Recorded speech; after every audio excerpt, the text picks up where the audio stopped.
लीजिए सुनिए। मुंशी प्रेमचंद के लिखे कथा संग्रह मानसरोवर एक की कहानी कायर, मेरी यानी समीर गोस्वामी की आवाज में। युवक का नाम केशव था, युवती का प्रेमा।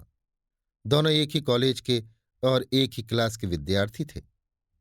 केशव नए विचारों का युवक था, जात पात के बंधनों का विरोधी। प्रेमा पुराने संस्कारों की कायल थी, पुरानी मर्यादाओं और प्रथाओं में पूरा विश्वास रखने वाली। लेकिन फिर भी दोनों में गाढ़ा प्रेम हो गया, और ये बात सारे कॉलेज में मशहूर थी। केशव ब्राह्मण होकर भी वैश्य कन्या प्रेमा से विवाह करके अपना जीवन सार्थक करना चाहता था। उसे अपने माता पिता की परवाह न थी। कुल मर्यादा का विचार भी उसे स्वांग सा लगता था। उसके लिए सत्य कोई वस्तु थी तो प्रेम थी, किंतु प्रेमा के लिए माता पिता और कुल परिवार के आदेश के विरुद्ध एक कदम बढ़ाना भी असंभव था। संध्या का समय है। विक्टोरिया पार्क के एक निर्जन स्थान में दोनों आमने सामने हरियाली पर बैठे हुए हैं। सैर करने वाले एक एक करके विदा हो गए, किंतु ये दोनों अभी वहीं बैठे हुए हैं। उनमें एक ऐसा प्रसंग छिड़ा हुआ है जो किसी तरह समाप्त नहीं होता। केशव ने झुंझलाकर कहा, इसका ये अर्थ है कि तुम्हें मेरी परवाह नहीं है। प्रेमा ने उसको शांत करने की चेष्टा करके कहा, तुम मेरे साथ अन्याय कर रहे हो केशव, लेकिन मैं इस विषय को माता पिता के सामने कैसे छेड़ूं, ये मेरी समझ में नहीं आता। वे लोग पुरानी रूढ़ियों के भक्त हैं। मेरी तरफ से कोई ऐसी बात सुनकर मन में जो जो शंकाएं होंगी, उनकी तुम कल्पना कर सकते हो। केशव ने उग्र भाव से कहा, तो तुम भी उन्हीं पुरानी रूढ़ियों की गुलाम हो? प्रेमा ने अपनी बड़ी बड़ी आंखों में मृदु स्नेह भरकर कहा, नहीं, मैं उनकी गुलाम नहीं हूं, लेकिन माता पिता की इच्छा मेरे लिए और सब चीजों से अधिक मान्य है। तुम्हारा व्यक्तित्व तो कुछ नहीं है, ऐसा ही समझ लो। मैं तो समझता था कि ये ढकोसले मूर्खों के लिए ही है, लेकिन अब मालूम हुआ कि तुम जैसी विदुषियां भी उनकी पूजा करती हैं। जब मैं तुम्हारे लिए संसार को छोड़ने को तैयार हूं, तो तुमसे भी यही आशा करता हूं। प्रेमा ने मन में सोचा, मेरा अपनी देह पर क्या अधिकार है? जिन माता पिता ने अपने रक्त से मेरी सृष्टि की और अपने स्नेह से उसे पाला है, उनकी मर्जी के खिलाफ कोई काम करने का उसे कोई हक नहीं। उसने दीनता के साथ केशव से कहा, क्या प्रेम स्त्री और पुरुष के रूप ही में रह सकता है, मैत्री के रूप में नहीं? मैं तो आत्मा का बंधन समझती हूं। केशव ने कठोर भाव से कहा, इन दार्शनिक विचारों से तुम मुझे पागल कर दोगी प्रेमा। बस इतना ही समझ लो, मैं निराश होकर जिंदा नहीं रह सकता। मैं प्रत्यक्षवादी हूं और कल्पनाओं के संसार में प्रत्यक्ष का आनंद उठाना मेरे लिए असंभव है। ये कहकर उसने प्रेमा का हाथ पकड़कर अपनी ओर खींचने की चेष्टा की। प्रेमा ने झटके से हाथ छुड़ा लिया और बोली, नहीं केशव, मैं कह चुकी हूं कि मैं स्वतंत्र नहीं हूं। तुम मुझसे वो चीज न मांगो जिस पर मेरा कोई अधिकार नहीं है। केशव को अगर प्रेमा ने कठोर शब्द कहे होते तो भी उसे इतना दुख न हुआ होता। एक क्षण तक वो मन मारे बैठा रहा, फिर उठकर निराशा भरे स्वर में बोला, जैसी तुम्हारी इच्छा। आहिस्ता आहिस्ता कदम सा उठाता हुआ वहां से चला गया। प्रेमा अब भी वहीं बैठी आंसू बहाती रही। रात को भोजन करके प्रेमा जब अपनी मां के साथ लेटी तो उसकी आंखों में नींद न थी। केशव ने उसे एक ऐसी बात कह दी थी जो चंचल पानी में पड़ने वाली छाया की तरह उसके दिल पर छाई हुई थी। प्रतिक्षण उसका रूप बदलता था। वो उसे स्थिर न कर सकती थी। माता से इस विषय में कुछ कहे तो कैसे? लज्जा मुंह बंद कर देती थी। उसने सोचा, अगर केशव के साथ मेरा विवाह न हुआ तो उस समय मेरा क्या कर्तव्य होगा? अगर केशव ने कुछ उद्दंडता कर डाली तो मेरे लिए संसार में फिर क्या रह जाएगा? लेकिन मेरा बस ही क्या है? इन भांति भांति के विचारों में एक बात जो उसके मन में निश्चित हुई, वो ये थी कि केशव के सिवा वो और किसी से विवाह न करेगी। उसकी माता ने पूछा, क्या तुझे अब तक नींद न आई? मैंने तुझसे कितनी बार कहा कि थोड़ा बहुत घर का काम काज किया कर, लेकिन तुझे किताबों से ही फुर्सत नहीं मिलती। 4 दिन में तू पराए घर जाएगी, कौन जाने कैसा घर मिले। अगर कुछ काम करने की आदत न रही तो कैसे निबाह होगा? प्रेमा ने भोलेपन से कहा, मैं पराए घर जाऊंगी ही क्यों? माता ने मुस्कुराकर कहा, लड़कियों के लिए यही तो सबसे बड़ी विपत्ति है बेटी। माँ बाप की गोद में पलकर ज्यों ही सयानी हुई, दूसरों की हो जाती हैं। अगर अच्छे प्राणी मिले तो जीवन आराम से कट गया, नहीं रो रो कर दिन काटना पड़ा। सब कुछ भाग्य के अधीन है। अपनी बिरादरी में तो मुझे कोई घर नहीं भाता, कहीं लड़कियों का आदर नहीं, लेकिन करना तो बिरादरी में ही पड़ेगा। ना जाने ये जात पात का बंधन कब टूटेगा। प्रेमा डरते डरते बोली, कहीं कहीं तो बिरादरी के बाहर भी विवाह होने लगे हैं। उसने कहने को कह दिया, लेकिन उसका हृदय कांप रहा था कि माताजी कुछ भांप न जाए। माता ने विस्मय के साथ पूछा, क्या हिंदू में ऐसा हुआ है? फिर उसने आप उस प्रश्न का जवाब भी दिया, और दो चार जगह ऐसा हो भी गया तो उससे क्या होता है। प्रेमा ने इसका कुछ जवाब न दिया। भय हुआ कि माता कहीं उसका आशय समझ न जाए। उसका भविष्य एक अंधेरी खाई की तरह उसके सामने मुंह खोले खड़ा था, मानो उसे निगल जाएगा। उसे न जाने कब नींद आ गई। प्रातःकाल प्रेमा सोकर उठी तो उसके मन में एक विचित्र साहस का उदय हो गया था। सभी महत्वपूर्ण फैसले हम आकस्मिक रूप से कर लिया करते हैं, मानो कोई दैवी शक्ति हमें उनकी ओर खींच ले जाती है। वही हालत प्रेमा की थी। कल तक वो माता पिता के निर्णय को मान्य समझती थी, पर संकट को सामने देखकर उसमें उस वायु की हिम्मत पैदा हो गई थी जिसके सामने कोई पर्वत आ गया हो। वही मंद वायु प्रबल वेग से पर्वत के मस्तक पर चढ़ जाती है और उसे कुचलती हुई दूसरी तरफ जा पहुंचती है। प्रेमा मन में सोच रही थी, मानो ये देह माता पिता की है, किंतु आत्मा तो मेरी है। मेरी आत्मा को जो कुछ भुगतना पड़ेगा वो इसी देह से तो भुगतना पड़ेगा। अब वो इस विषय में संकोच करना अनुचित ही नहीं, घातक समझ रही थी। अपने जीवन को क्यों एक झूठे सम्मान पर बलिदान करे। उसने सोचा, विवाह का आधार अगर प्रेम न हो तो वो देह का विक्रय है। आत्मसमर्पण तो बिना प्रेम के भी हो सकता है। इस कल्पना ही से कि न जाने किस अपरिचित युवक से उसका विवाह हो जाएगा, उसका हृदय विद्रोह कर उठा। वो अभी नाश्ता करके कुछ पढ़ने जा रही थी कि उसके पिता ने प्यार से पुकारा, मैं कल तुम्हारे प्रिंसिपल के पास गया था, वे तुम्हारी बड़ी तारीफ कर रहे थे। प्रेमा ने सरल भाव से कहा, आप तो यूं ही कहा करते हैं। नहीं सच। ये कहते हुए उन्होंने अपनी मेज की दराज खोली और मखमली चौखटों में जड़ी हुई एक तस्वीर निकालकर उसे दिखाते हुए बोले, ये लड़का आईसीएस के इम्तिहान में प्रथम आया है। इसका नाम तो तुमने सुना होगा। बूढ़े पिता ने ऐसी भूमिका बांध दी थी कि मां उनका आशय न समझ सकी, लेकिन प्रेमा भांप गई। उसका मन तीर की भांति लक्ष्य पर जा पहुंचा। उसने बिना तस्वीर की ओर देखे ही कहा, नहीं, मैंने तो उसका नाम नहीं सुना। पिता ने बनावटी आश्चर्य से कहा, क्या तुमने उसका नाम ही नहीं सुना? आज के दैनिक पत्र में उसका चित्र और जीवन वृतांत छपा है। प्रेमा ने रुखाई से जवाब दिया, होगा, मगर मैं तो उस परीक्षा का कोई महत्व नहीं समझती। मैं तो समझती हूं जो लोग इस परीक्षा में बैठते हैं वे पल्ले सिर के स्वार्थी होते हैं। आखिर उनका उद्देश्य इसके सिवा क्या होता है कि अपने गरीब निर्धन दलित भाइयों पर शासन करें और खूब धन संचय करें। यह तो जीवन का कोई ऊंचा उद्देश्य नहीं है। इस आपत्ति में जलन थी, अन्याय था, निर्दयता थी। पिताजी ने समझा प्रेमा ये बखान सुनकर लट्टू हो जाएगी। ये जवाब सुनकर तीखे स्वर में बोले, तू तो ऐसी बातें कर रही है जैसे तेरे लिए धन और अधिकार का कोई मूल्य ही नहीं। प्रेमा ने ढिठाई से कहा, हां, मैं तो इसका मूल्य नहीं समझती। मैं तो आदमी में त्याग देखती हूं। मैं ऐसे युवकों को जानती हूं जिन्हें ये पद जबरदस्ती भी दिया जाए तो स्वीकार न करेंगे। पिता ने उपहास के ढंग से कहा, यह तो आज मैंने नई बात सुनी। मैं तो देखता हूं कि छोटी छोटी नौकरियों के लिए लोग मारे मारे फिरते हैं। मैं जरा उस लड़की की सूरत देखना चाहता हूं जिसमें इतना त्याग हो।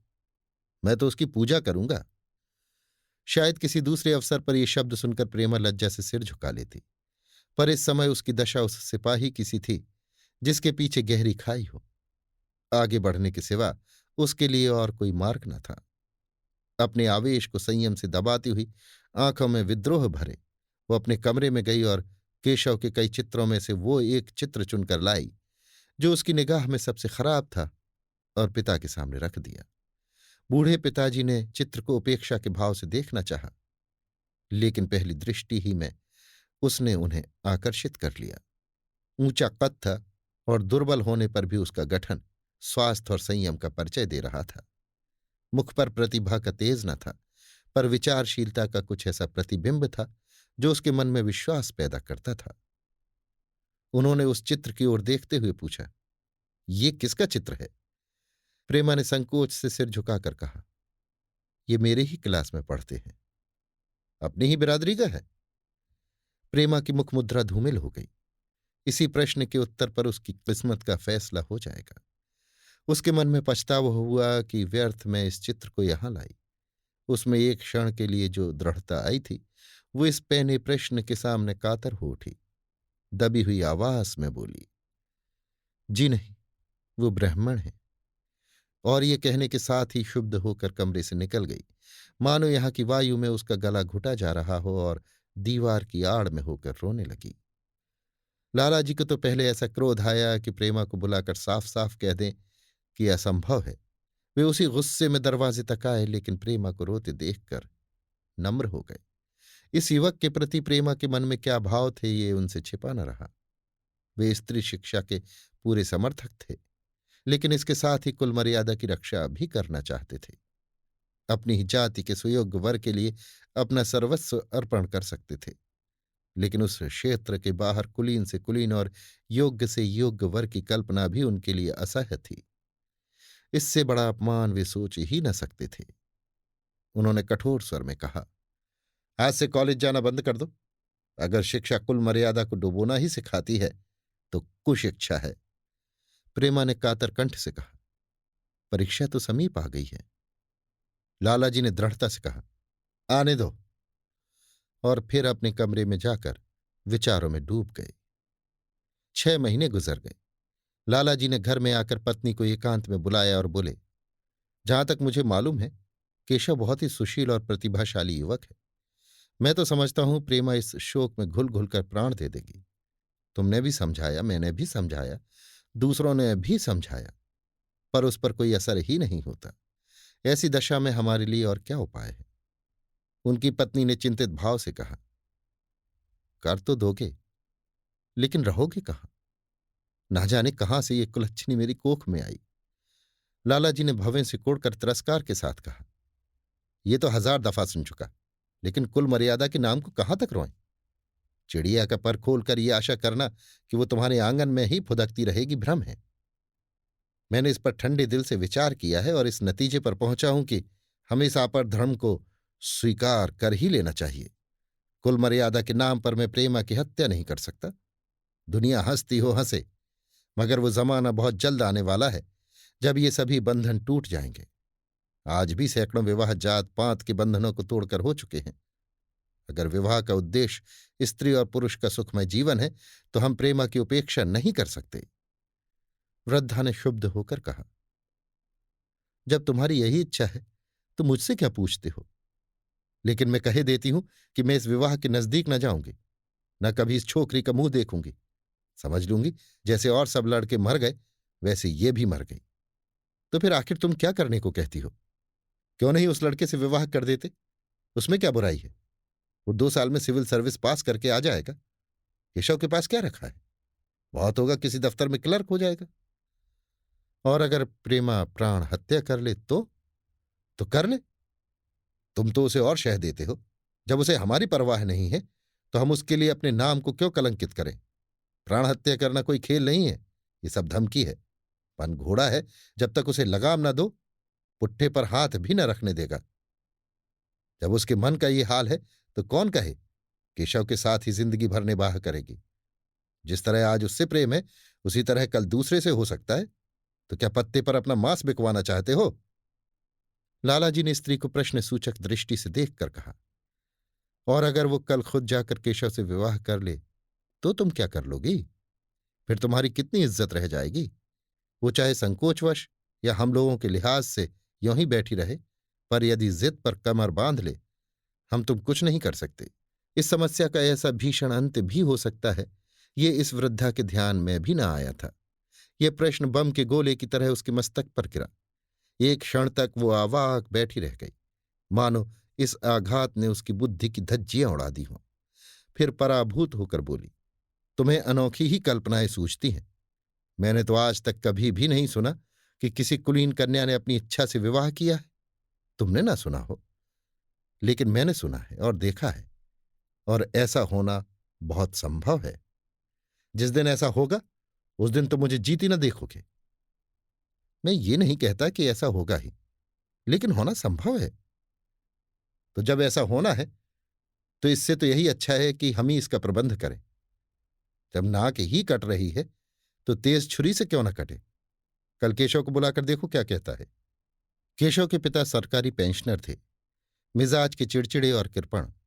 धर्म के आडंबरों में ही उनके चित्त को शांति मिलती थी। कल्पना शक्ति का अभाव था, किसी के मनोभावों का सम्मान न कर सकते थे। वे अब भी उस संसार में रहते थे जिसमें उन्होंने अपने बचपन और जवानी के दिन काटे थे। नवयुग की बढ़ती हुई लहर को वे सर्वनाश कहते थे, और कम से कम अपने घर को दोनों हाथों और दोनों पैरों का जोर लगाकर उससे बचाए रखना चाहते थे।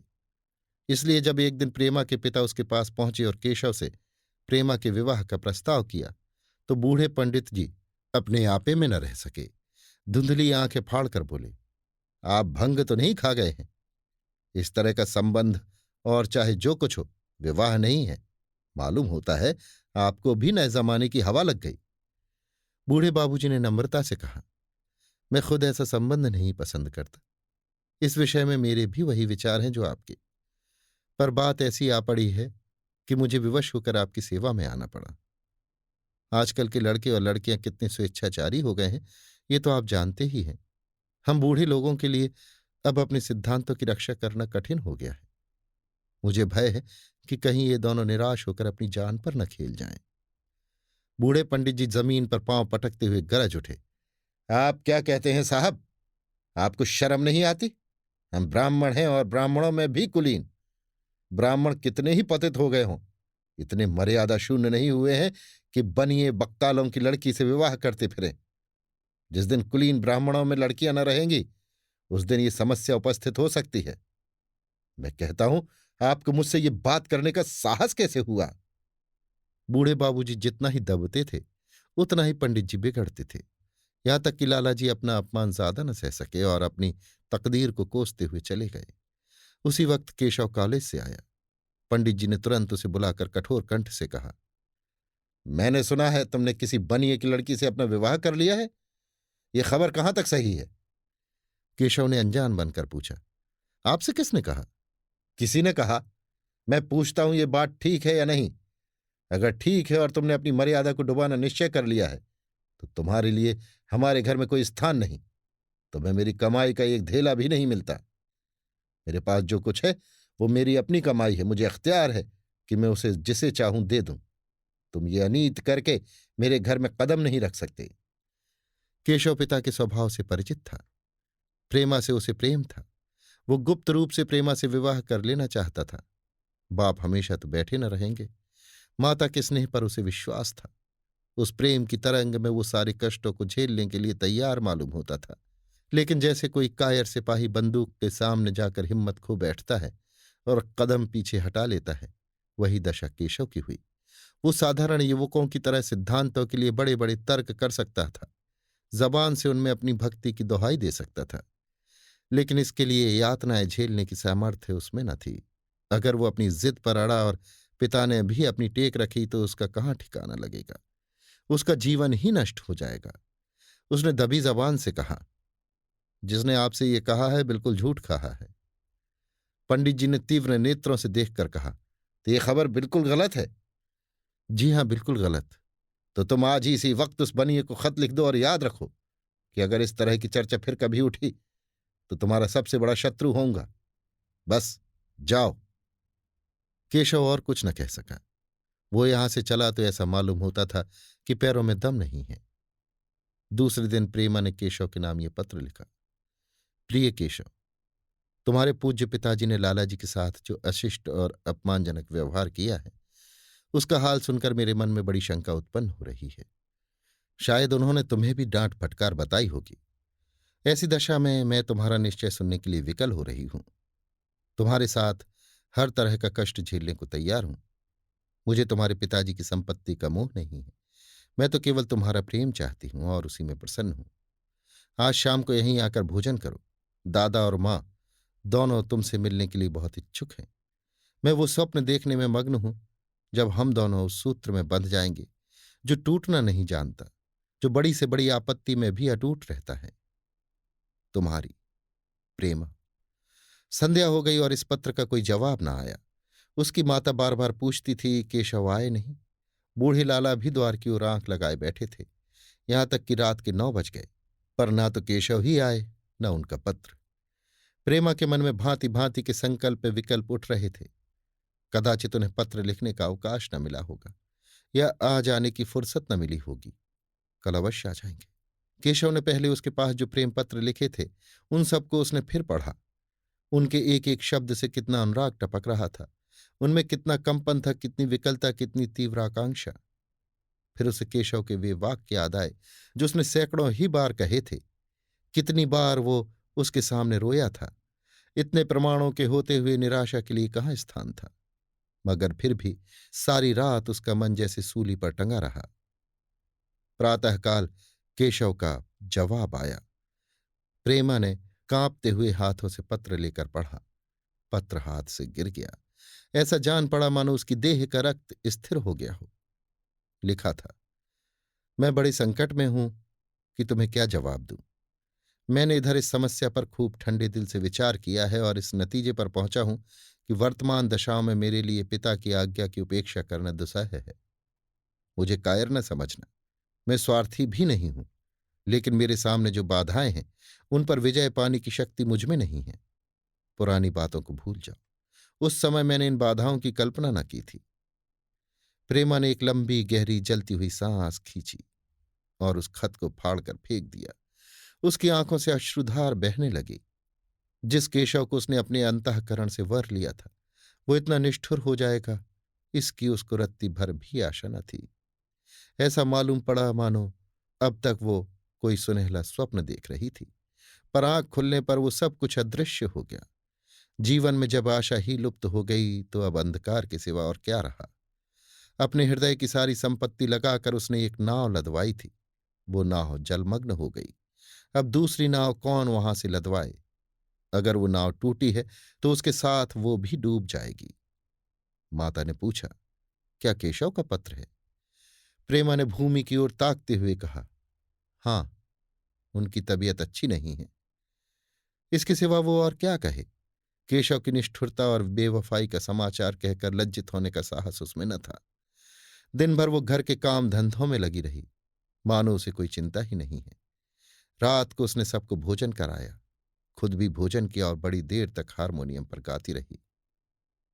मगर सवेरा हुआ तो उसके कमरे में उसकी लाश पड़ी हुई थी। प्रभात की सुनहरी किरणें उसके पीले मुख को जीवन की आभा प्रदान कर रही थीं। अभी आप सुन रहे थे मुंशी प्रेमचंद के लिखे कथा संग्रह मानसरोवर 1 की कहानी कायर, मेरी यानी समीर गोस्वामी की आवाज में।